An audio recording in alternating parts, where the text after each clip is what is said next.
Class করতে পারবো। যদি যাই আমার লাস্ট যাবে, আমি যাব না ক্লাস। তুমিকে বিশ্ববিদ্যালয়ের দাবি আমাদের আজকে নয়, বিগত 28 বছর যাবত আমরা এই দাবিটি নিয়ে আসছি। আমাদেরকে এতটুকু সময় হয় না, 6 মাসে এক মিনিটের জন্য সময় হয় না। আমার সোনার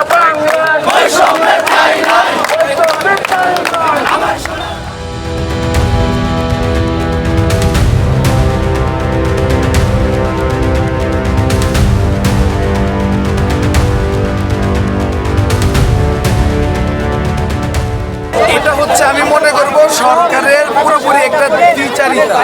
সরকার ধীরে চলো নীতিতে আগাচ্ছে।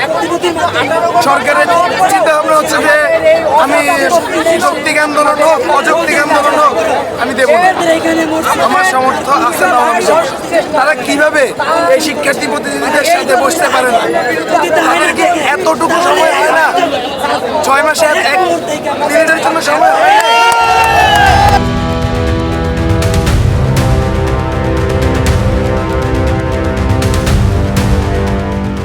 বিশ্ববিদ্যালয়ের দাবি আমাদের আজকে নয়, বিগত 28 বছর যাবত আমরা এই দাবিটি নিয়ে আসছি রাষ্ট্রের কাছে। আমরা ইতিমধ্যে তিতুমিরকে কেন বিশ্ববিদ্যালয় করা হবে এর প্রতিলিপি আমরা এইসব জমা দিয়েছি। আমাদের সব কাগজ গণস্বাক্ষর সব কিছু জমা দেওয়া হয়েছে। তিতুমির বিশ্ববিদ্যালয়ে আজকে অনেক বছর যাবত ইন্টার্ন নেই প্রথমত। দ্বিতীয়ত আমাদের এখানে অনার্স মাস্টার্স করা হয়। আমরা এতদিন ছিলাম ঢাকা বিশ্ববিদ্যালয়ের অধিভুক্ত, বাকি যে 7টা কলেজ আছে তাদের সাথে আমরাও ছিলাম অধিভুক্ত। ইতিমধ্যে আমাদের প্রথম দাবির একটি ছিল অধিভুক্ত বাতিল, সেটি বাতিল করা হয়েছে।